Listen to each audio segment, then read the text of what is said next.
Hello, my name is Hunter Bagley, and today I'm here to talk with you about why you should own a firearm. There's lots of different reasons that you should own a firearm. A lot of people use it for sports, a lot of people use it for hunting, a lot of people use it for personal protection. Uh, I really think that personal protection is probably the most important reason that you should own a firearm. I come from a big hunting family. A lot of my family likes to hunt. I've done it since I was a little kid. I grew up in an area where it was really popular to do that. And so a big reason to own a firearm would be to hunt. But the main reason that I'm here to talk to you today about why you should own a firearm is for personal protection.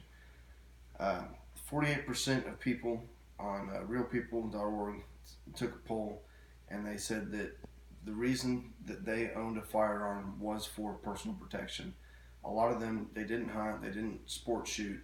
It was strictly to protect themselves, to protect their families, and to protect their homes. Out of 1,504 of those people that took the poll, every 6 in 10 said that they did not own a firearm at all, that they didn't believe in owning a firearm. And if you are to be one of those 6 in 10 people that don't believe in that, the reason I'm talking to you today is to convince you that it is a good idea to have at least one firearm in your household. And I'm also here to discuss with you how to safely use that firearm, how to safely store that firearm, and how to keep yourself and others safe, especially if you have younger children in the household. Uh,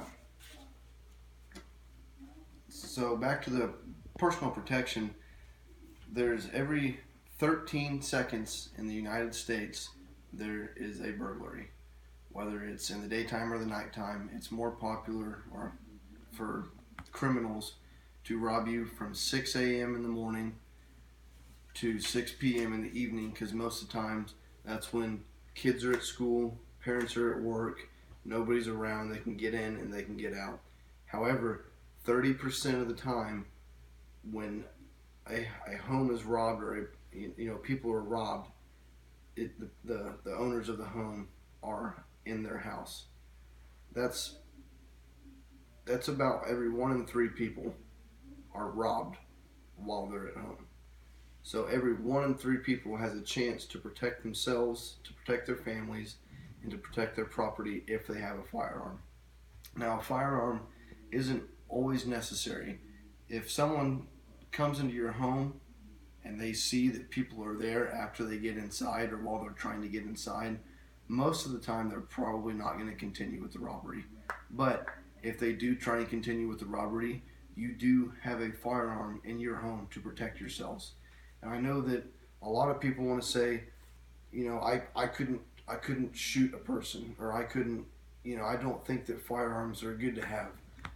And while I can't disagree that it would be a hard thing to do, if it became a choice between, a person and their family, or some person they don't even know that's trying to harm them or steal from them, I would choose myself and my family 100% of the time.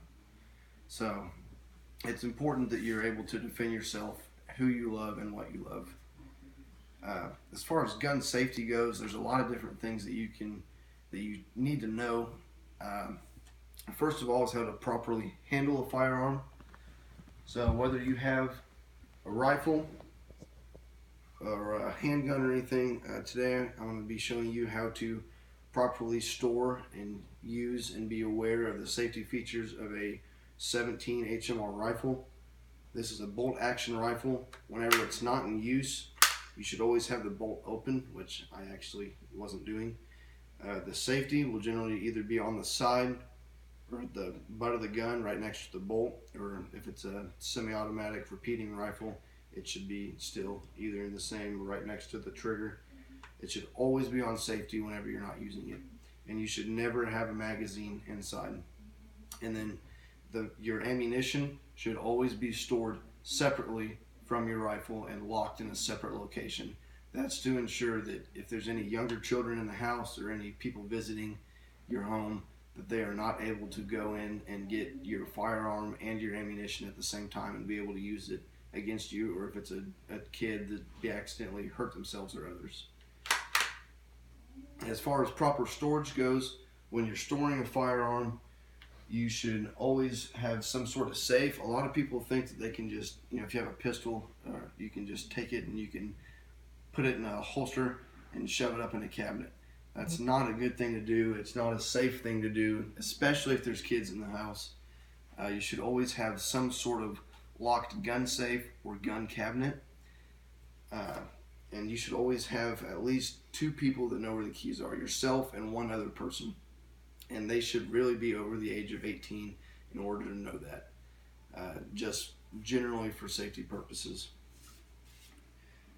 Something else that's important is whenever you're storing your firearm, before you store it in the locked gun safe, you need to be sure that it's unloaded. You need to double check it, check your chamber, check your magazine, completely unload your magazine before you store it, and then that's when it's okay to go ahead and put it in the safe and lock up, and then take the ammunition to a different location and make sure that it's safe and secure.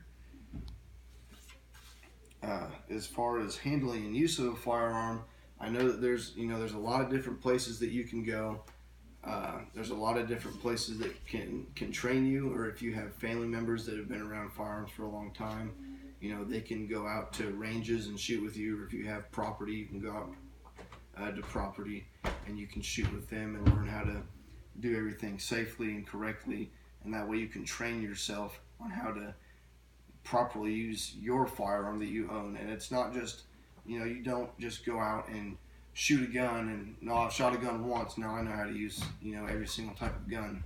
That's not how it works. You need to have your firearm, and you need to make sure that you know how to use it yourself for your own personal firearm. That way, if you're in a situation where you need to use it quickly, then this is where the safety is, this is where my ammunition is, this is how I load it, this is how I fire it, this is how it's supposed to aim. Maybe it shoots a little bit to the left, to aim a little bit to the right. It's good to go out and practice shooting, and you should at least do it once every week, every 2 weeks, if you're able to do that. And I'm not saying you got to shoot for hours on end, but go out and shoot half a box of shells just to make sure that you're still aware of how to use your firearm.